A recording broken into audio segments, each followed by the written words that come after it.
Hello and welcome to the Daily Meal for the 28th of July 2021. Today's Millwall news.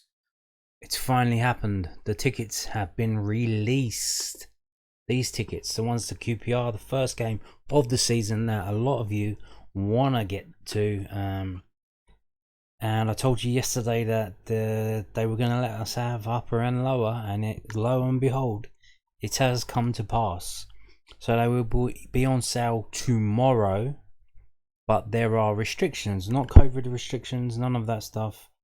There are points restrictions on loyalty points stuff. They're called loyalty points in Millwall Ticket Office. If you've been on there, you'll know. This is from millwallfc.co.uk, the club's official club website. And here we go. So it's the moment you've been waiting for. Sky Bet Championship Football is back, and so are you. Tickets for Millwall's 21-22 opening day trip to the Kiyan Prince Foundation Stadium to take on Queen's Park Rangers will go on sale to season ticket holders with 560 or more loyalty points from 9:30 AM on Thursday to 29th of July, tomorrow. Any tickets remaining will go on sale from 9:30 on Friday to season ticket holders who have 550 or less. Any tickets remaining will then go on sale to members from 9:30 AM on Monday, to members who have 140 or more loyalty points. Any tickets remaining will go on sale from 9:30 AM to on Tuesday the 3rd of August to members who have 130 or less priority points. But I don't want to make predictions because I predicted that the Portsmouth tickets will be selling a lot better than they are, and then they haven't really. Then they're not really selling that well so far, which is kind of strange. It's the first home game back, so I don't know why haven't been sold. But you've got to think. I think we were given 2,504. Now I don't know if that's what we were given, or what was made available to the fans, because what happens is they give us tickets and then players get comps that they can give to people, or they pay for them and then they can hand them out to their friends. They get a number of tickets they can buy and then pass on. Quite a few players, not in Millwall, have got in trouble for selling on their tickets. Most notably Robbie Earle at one of the World Cups, and Tony Cottee as well. Tony Cottee got fined for selling his tickets on because they went to some kind of shark agency, and he didn't pay his fine, and he's still kind of banned from certain stadiums. So, but the players are allowed to have a go at some tickets first. Directors as well, they can get tickets, but I imagine they'll be on there in QPR's sort of executive status section. They have tickets there, and box holders and those kind of things who have like high level season tickets at Millwall, where they pay. There's like a special group of fans who pay thousands of pounds a year to have boxes and executive seats, and they get to get tickets first as well. So then after that, then they go on general sale, but to season ticket holders and members.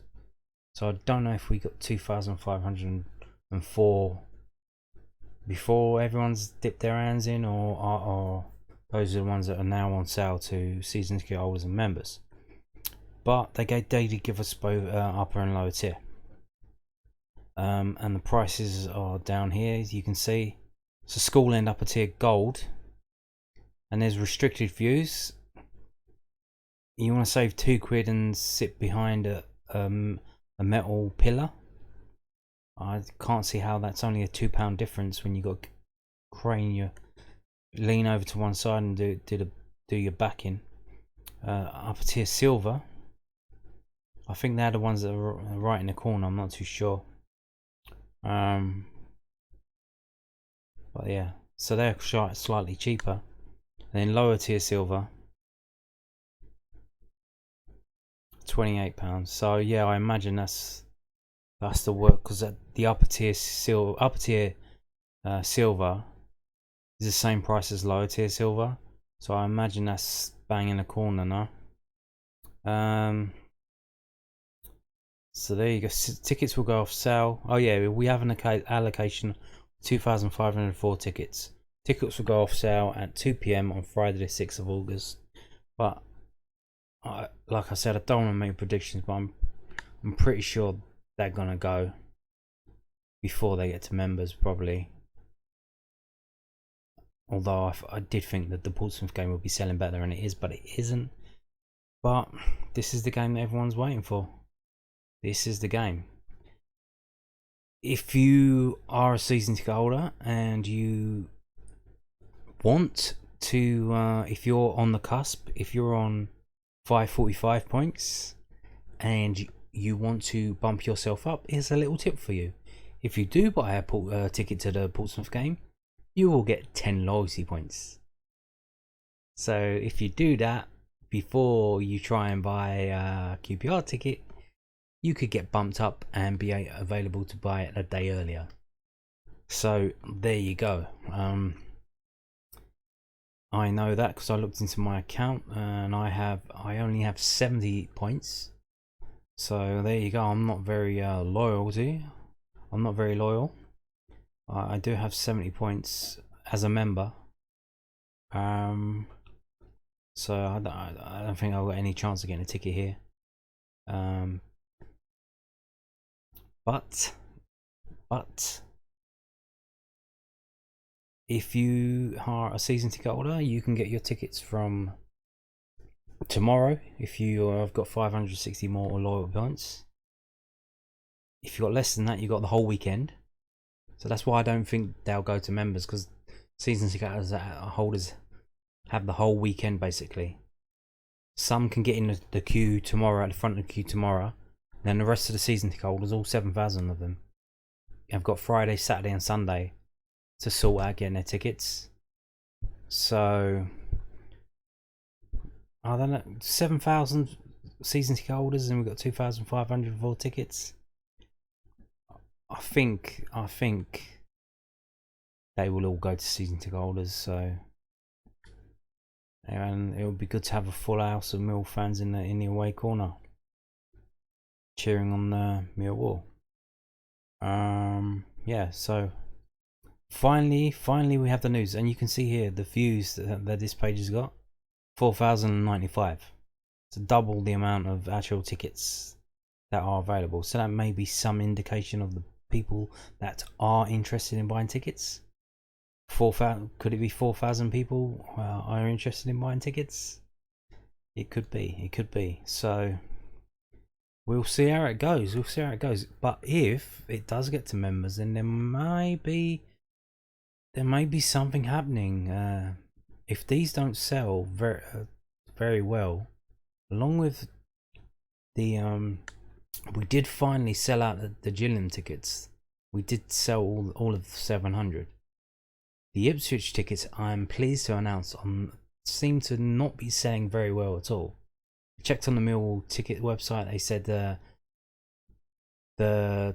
supply, they have a little thing in the corner that's green, yellow and red. They said supply was very good, so that means they've still got a lot left. So I'm pleased to hear that after the little all the hoops they put in place. Good to see the Millwall fans aren't indulging that and are swerving Ipswich and their nonsense rules. But so struggling to sell 700 tickets to the first friendly back, that's kind of worrying to me. Maybe fans are not happy with the football that's been played. Maybe from the last, you got to remember, the last proper game we played was a 6-1 thrashing in Coventry. So maybe there are quite a few fans that are not happy with the lack of a decent striker. Maybe they're not fans of Benica Phoebe.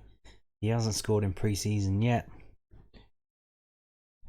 Maybe the shine is starting to come off. Or maybe they knew Jed and George Saville weren't going to be playing because they were in isolation. so they knew it wasn't going to be like the proper first team, so they swerved that. But so the Gillingham tickets struggled to sell, just managing to do it. The Portsmouth tickets for the cup game, even though it's something like, was it 12 days away now, they're struggling to sell, but it's 2 weeks away. The tickets for Ipswich aren't selling, but that's because of the stupid rules that Ipswich put in place. But if the tickets for this game get to members, and then I'm going to start thinking that there's maybe quite a few fans who are not bothered in going anymore. Maybe everything that's happened over the last year or so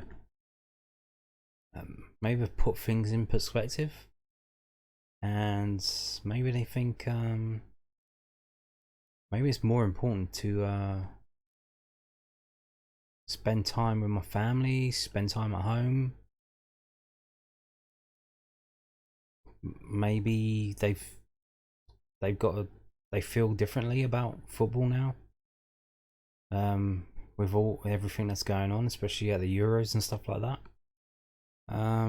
So maybe they're waiting for things to get better before they come back. Who knows? But hopefully these tickets do sell, because everyone has been clamoring for them, mentioning them, asking when are they coming on sale. Well, they're on sale tomorrow, so there you go. Finally got an answer. We'll see how they sell. So moving on, this came out late last night. I didn't, basically just around the time I was filming yesterday's video, so I didn't get a chance to report on this. Pardon me. This is basically Gary Rowetts' post-match comments.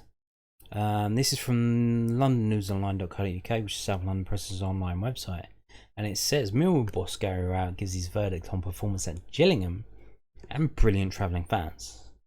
Gary Rowetts was pleased with Millwall's effort against Gillingham tonight. The Lions came from a goal down against Steve Evans' side, with Jake Cooper heading home from a corner in the final 5 minutes. I thought it was a really fantastic game, said Rowetts. The first thing you see when you come out and see fans are there, our fans were in full voice, which is wonderful to hear. It's been a while. It was a type of game against Steve's side. Everyone he manages, they are very strong, playing forward. They landed on second balls, they played some good stuff as well, and the fans got behind the team. I'm sure that helped them early on. There wasn't much in the game in the first half. I just wanted us to show a little bit more composure, and you saw the difference in the second half when we passed the ball and opened the game up a bit better. It was a really good test physically as well as technically. We looked a lot better in the second half. We passed the ball better, and had it not been for 3 or 4 decent saves from their keeper, we might have scored a bit earlier, but we got the goal in the end. The Lions got their equaliser from a corner, another set-piece goal, something that has been a feature of Mill's pre-season. It's another set-piece. Once again, we've done a lot of things well, and some things not so well, which gives us some stuff to work on in the coming weeks, said Rowetts. The Millwall boss was full of praise for the 700 travelling supporters. Brilliant, said Rowetts. Listen, anyone that's involved in football does it for the fans. It's all about the fans. We want to play in front of an atmosphere, that's why we do it. Otherwise, you don't turn up on a Saturday and play football for the love of it. It was nice to feel it and see people getting excited, and that's a massive tick for us. I really appreciate them coming down, the ones that travelled. There was a lot more of them in the stadium, but they sat in a lot of Gillingham seats. Yeah. Oh yeah, that was true as well. A couple of I know Lions TV mentioned he was sitting in Gillingham end. And there were a few people buying tickets in the Gillingham section as well. I don't know why, but maybe they're not members. Who knows? So there you go. That's what Rowetts thought of the game yesterday. And now I'm going to show you some pictures from yesterday. So here we go. There's some fans getting their early doors, getting right at the front. There's some few more fans looking at who's that guy taking a picture of us. She's on the phone. She calling the police. There's a weirdo. He's taking pictures of us. There's some more fans there. And here you go. There's a full stand. Clapping something. Fans there. There's some more. There's McNamara.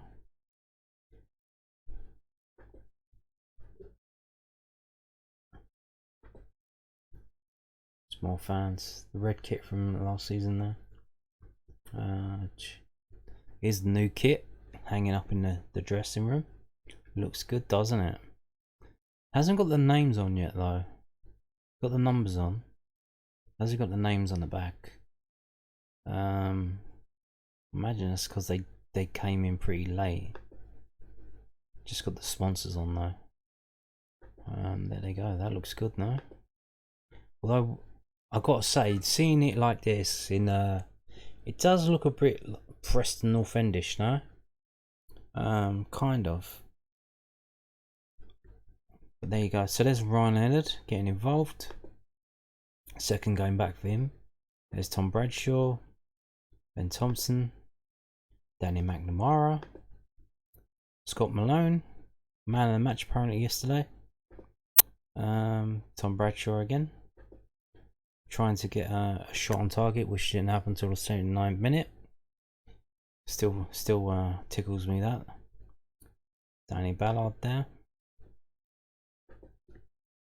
Scott Malone having a shot. Who's that there? Is that number 5? That's Jay Cooper, isn't it? Is that the goal? That's the goal there. Oh, that was the goal. So that was the goal. That's Jay Cooper heading it in. Reeling off to celebrate with Matt Smith, who set him up. And that's the end of the game. They came over, clapped the fans. Good stuff. So there you go. So, yep. There you go. Pictures from yesterday. Moving on now to more quotes from Rowett. So, Millwall boss on whether absent players could return at Ipswich as Lions add another friendly. So, we've added another friendly apparently, which is causing more alarm bells to be pushed in my head. If you're adding friendlies this late, I know it's been a bit troubled because of lockdown and all of that, but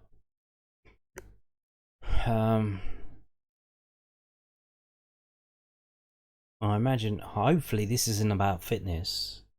This is about styles of play and patterns of play and trying to figure out a way of formations where we can actually score from open play and not just score from set pieces. But that would be good.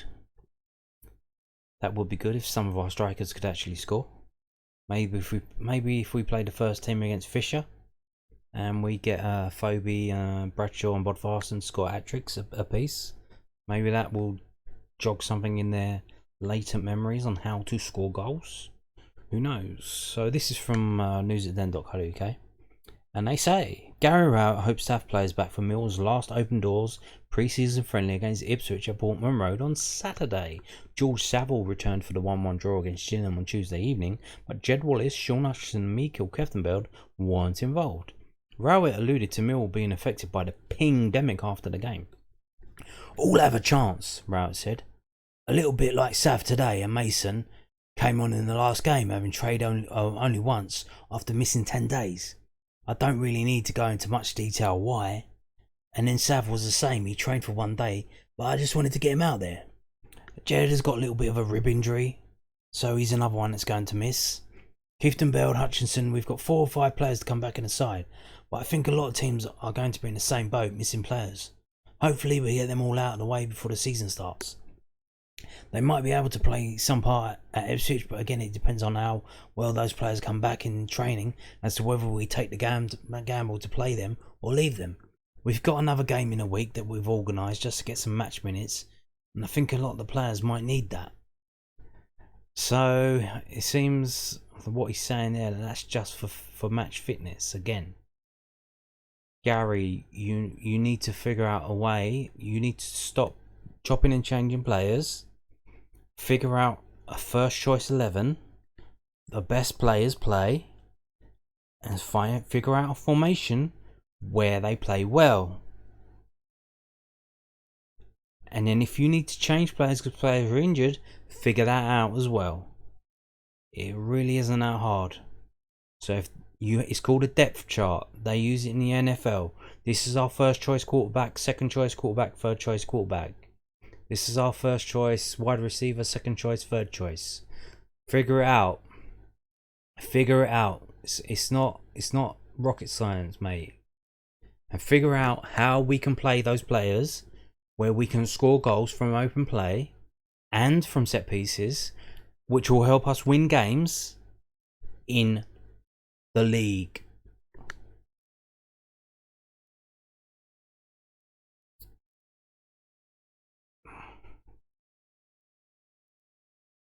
It's alarm bells are ringing in my head. Little by little, the hope is fading away, and alarm bells are ringing in my head. Every interview he does, everything decision he makes, putting Romeo in as a centre back in the last game of last season, stuff like that. It's like, we'll see. I'll give him a chance. But pre-seasons is not looking too good so far.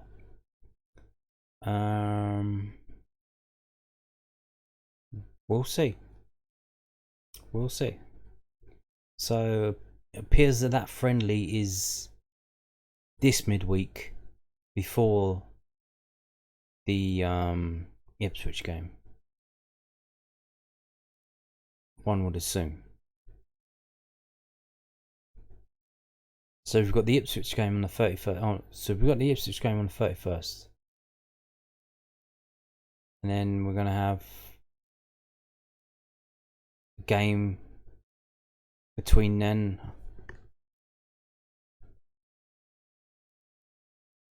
He says we've got another game in the week. So is that on Thursday? So then if we go into Ipswich having played Tuesday, Thursday, and then Saturday, it's going to be another chop and change game, yeah? The last friendly of the season is going to be, instead of actually playing a proper game, he's going to have to do another switcheroo with all the players, unless they do the game after, from Monday the 2nd, between the Ipswich game and the start of the season, between the Ipswich game and the QPR game on the 7th. Because if he does it before then, well, it's obviously not today, and it won't be on Friday. So is it on Thursday, the 29th, tomorrow? Or is it going to be Monday the 2nd or Tuesday the 3rd? We will see. If it's another non-league team, like Barnet, I imagine it's going to be a bit of an easy game, so maybe they could play it on Thursday. We will see. Yeah. So yesterday, the under-23s played as well. They lost to Eastbourne Borough 2-1. And this is from millwallfc.co.uk. And what we've got is not much of a write-up. I think not much to say, because you can't really give a match report because there's 8 trialists involved. This is more than the last game. You've got 4 trialists starting, and you've got 5 on the bench. All we know is, but we've got basically a lineup and a scorer. So Nana Boateng equalised for the Lions after Eastbourne took the lead. They've got another friendly lined up on Friday the 6th of August, playing Royston Town. If you want to find out about that, you can go to that on Friday the 6th if you can't get tickets to the QPR game and you live in that kind of area, Essex, Cambridge area. That's where they are, Cambridgeshire. And you want to go to that, check that out. Hopefully they've got a proper team sorted out by then, not still playing trialists. But here you go. So we've got Joe Wright, then we've got trialist Try list A, try list B, try list C, Tenzia, try list D, Moss, Allen, Boateng, Davis, O'Brien, Gilmore as a sub, and then try list E, F, G, and H. No wonder there's no match report.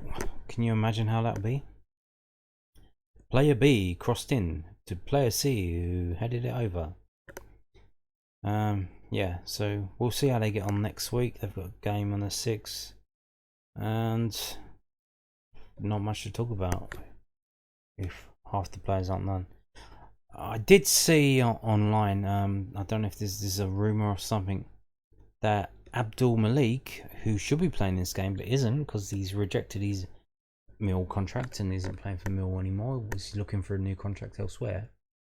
He was at Portsmouth on trial. He went to Watford on trial, and apparently he played for Saints B against AFC Tottenham yesterday, and scored 2 goals. That's Saints B being Southampton FC. So he's already been on trial at 3 different clubs, but the fact that 2 of them are Portsmouth and Southampton maybe thinks, like, he's still a young man. Maybe his family have moved down that way, and that's why he wants to leave Millwall. He doesn't really separate from them. His mother, I don't know if he's a mummy's boy. Maybe, I don't know much about him. Maybe he wants to be where he's still living at home with his family, and they've moved out of London. If they've moved down that way, maybe that's why he doesn't want to sign for Millwall. I don't know. Maybe I'm just speculating. But 2 of the clubs that he's been on trial at, apparently, I don't know about Southampton. That hasn't been confirmed. It's just fans have seen him in the crowd and feel he looks similar to Abdul Malik. Pictures that they've seen online, and this was on Twitter, so I don't know about that. You never know. But if it is true, so if he's been on trial at 2 of those clubs, then maybe there's personal reasons why he hasn't signed for Millwall, and he's trying to get a club in the Hampshire, Dorset area. He doesn't sign for Southampton. Where could he end up? Swindon, Reading, Bristol, maybe those areas, but they're not exactly. Reading are in the Championship, but Bristol City, I don't think they've got much money to sign him. Maybe one of the Birmingham clubs, but that's still a trek from the south coast. So maybe there are other reasons why he did not sign. Maybe, don't really know. But anyway, so that's the under 23s. Moving on. So last story today. Junior Lions tours just in time for the school holidays. If you want an idea to take your kids if they're doing your nutting, boring the fucking shit out of you, here you go. So Millwall Football Club is excited to be hosting junior tours at the Den. Get an exclusive look behind the scenes at the Lions' famous stadium and enjoy special guest appearances along the way. Alongside your tour of the Den, there will be various activities to take part in, including a quiz. Plus, you'll get to take home a free gift at the end of it all. Lasting around 90 minutes, our junior tours are the perfect way to view parts of the stadium you don't see on a match day, and you can even have your picture taken with your favourite player's shirt in a dressing room, or perhaps pretend you're the manager in a dugout. The first tour will take place at 1 PM on Thursday the 5th of August, with the second one at 11 AM on Thursday the 26th of August. Tours are priced at £5 for under 16s and £10 for adults. Adults must have an under 16 in their party to attend. So there you go. £5 for kids, £10 for adults. I can see probably now why Portsmouth tickets haven't been selling that well. I mean, it's bloody expensive having kids in the summer holidays, no? I mean, having to do things with them. I imagine you've got to do 2 things a week, at least, no? Other times, you can just palm them off take them down to the park or something. go and feed the ducks or feed the squirrels or just kick a ball around. But you can't do that 5 days a week, 7 days a week. I imagine it all starts adding up, the cost, and I can see why maybe some of the tickets aren't selling that well so far, with summer holiday stuff to pay for. But here you go, if you want to take the kids to somewhere, there's this here. There's one next week on Thursday the 5th, and there's one later, Thursday the 26th. So there you go. That's it for today's Millwall, Daily Millwall. Thank you for watching. Goodbye.